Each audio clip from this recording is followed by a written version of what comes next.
কি নাচটা দেখে কি মনে হলো আমি কোনো বিয়ে বাড়িতে গেছি? একদমই না, বিয়ে বাড়িতে কেউ এই শাড়ি পরে যায় না। কোথায় গেছি জানতে হলে ভিডিওটা শেষ পর্যন্ত দেখতে থাকো। আর এখানে আমার দুই বান্ধবী আমাকে নিতে চলে এসেছিল টোটোতে করে, কারণ আমার বান্ধবী আমাকে ছেড়ে কোথাও একা একা যায় না। কথাটা কিন্তু একদমই ভুল, ও আমাকে ছেড়ে সব জায়গায় চলে যায়। আসলে আজ আমরা গেছিলাম টিচার্স ডেতে। বিভিন্ন ক্লাসের পরীক্ষা থাকার কারণে স্যারের টিচার্স ডেতে এই দিনে করতে হয়েছে। আর এই বুনুটার ডান্স দেখে আমরা তো পুরোই অবাক। সত্যি এইটুকু বয়সে এত সুন্দর প্রতিভা দেখে অনেকই ভালো লাগে। আর নির্লজ্জ আমাদের দুজনকে দেখো, এমন হাসি দিচ্ছি যেন মনে হচ্ছে আমরা সব কিছুতে এক্সপার্ট। আর এখানে স্যার আমাদের পড়াশোনার এতই প্রশংসা করছিল যে আমরা দুজন লজ্জায় লাল টুকটুকে বউ হয়ে গেছিলাম।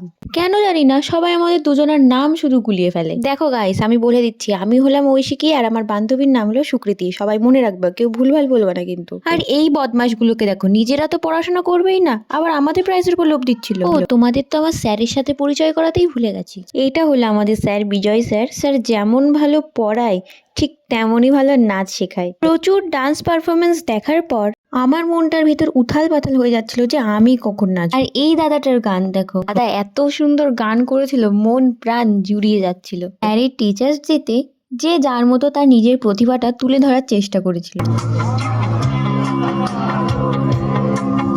আমি কিছুতেই ভাববো না তোমার কথা, বাবা টেলিফোনের পাশে বসে তুমি গভীর রাতের অগভীর সিনেমায় যদি প্রেম চায় না টুকে বিদায়, আমি আচ্ছন্ন হয়ে পড়েছি আবার দেখি চোখ ভিজে যায় কান্নায়। না না কাঁদছি না, তোমায় ভাবছি না, মনে। আর এইখানে আমার বান্ধবী দেখো, এত কিছুর মাঝেও ওর বয়ফ্রেন্ডের সাথে গল্প করছিল।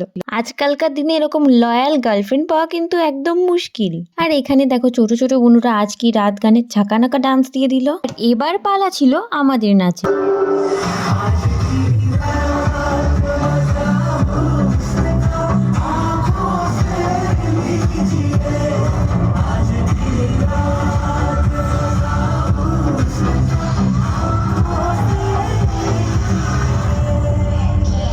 এরপর আমরা আমাদের খাবার নিয়ে সোজা টোটোতে করে চলে গেলাম বাড়িতে। তো আজকের ভিডিওটা এইটুকুই। দেখা হবে 150 কোটি বছর পর আবার নতুন কোনো ভিডিও নিয়ে। বাই।